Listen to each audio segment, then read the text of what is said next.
Hola, ¿qué tal? Bueno, ahora vamos a hablar de herencia. Vamos a abarcar los temas de generalización y especialización y clase abstracta. Para empezar, ¿qué es herencia? Al hablar de herencia, en terminología de programación, significa que una clase hija obtendrá los métodos y propiedades declaradas en su clase padre. Generalización y especialización. Generalización es el resultado de unir dos o más clases. Se usa para resaltar los parecidos entre cada una para evitar la redundancia. Especialización. Este es el proceso inverso por lo cual se definen nuevas entidades a partir de una clase. Por ejemplo, aquí tenemos dos clases, estudiante y profesor. Sabemos que ambas tienen métodos y propiedades iguales, que serían edad, sexo, dirección, métodos como hablar o caminar. Entonces, para no repetir estos métodos y propiedades, se pueden declarar dentro de una clase padre, que sería llamada persona, en este caso. Si nosotros ponemos a estudiante que esté enlazado directamente con clase persona, estudiante va a obtener las mismas propiedades y métodos que fueron declaradas en persona, al igualmente profesor. Entonces, de esta forma, estamos generalizando las características que tienen en común estudiante y profesor. Y estamos especializando estas clases para aquí ya poder ingresar nuevos métodos, por ejemplo, estudiante hacer un examen y en profesor como dar el examen. Clase abstracta.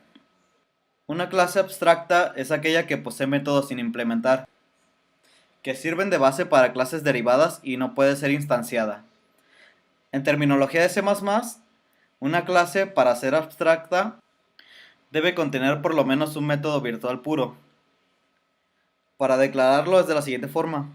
Se usa la palabra reservada class, el nombre de la clase, el ámbito donde va a ir el método virtual puro, que en este caso tiene que ser público, y se usa la palabra virtual y es asignado como cero. La palabra virtual obliga a las clases hijas a implementar ese método. Al hacer el método puro se convierte en una clase abstracta. Y bueno, para tener un poco más claro el tema sobre herencia, hice este ejemplo, me basé en el ejercicio que teníamos anteriormente. Seguimos teniendo nuestra clase paciente, pero esta vez se está heredando de la clase persona. Ahora tenemos una nueva clase llamada enfermero que de igual forma hereda la clase persona. Al hacer esto, está tomando todas las propiedades y los métodos. Entonces, si se dan cuenta aquí abajo, estamos haciendo uso de ellos. Uno de los beneficios de la herencia es la reutilización de código. Es decir, nosotros pudimos haber tenido estas mismas propiedades y métodos dentro de cada clase, o sea, dentro de la clase paciente o dentro de la clase enfermero. Pero para evitarnos esto, solo pusimos las características que tienen en común dentro de la clase padre, o sea, de la clase persona. Ahora vamos a aclarar más el tema de las clases abstractas. Como habíamos dicho, para que una clase abstracta debe contener por lo menos un método virtual puro, que en este caso es caminar.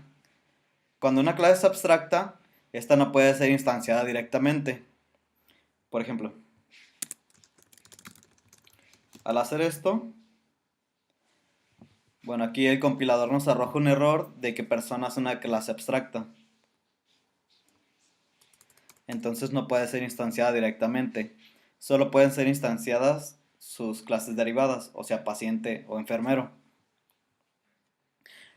Al poner la palabra virtual, estamos indicando que todas las clases hijas deben contener el método de caminar.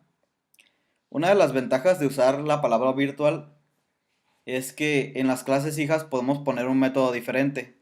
Por ejemplo, en paciente sabemos que un paciente no puede caminar, o por el momento no puede caminar, y un enfermero sí puede caminar. Entonces podemos definir ese método diferente en cada clase. Y bueno, viéndolo de una forma más práctica, que vamos a ejecutar esto. A ver.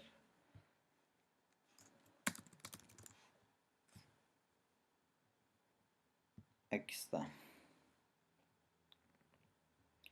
Y bueno, aquí tenemos los datos de, del paciente, el mensaje de por el momento no puede caminar, y los datos del enfermero y el método que habíamos puesto con su mensaje de caminando.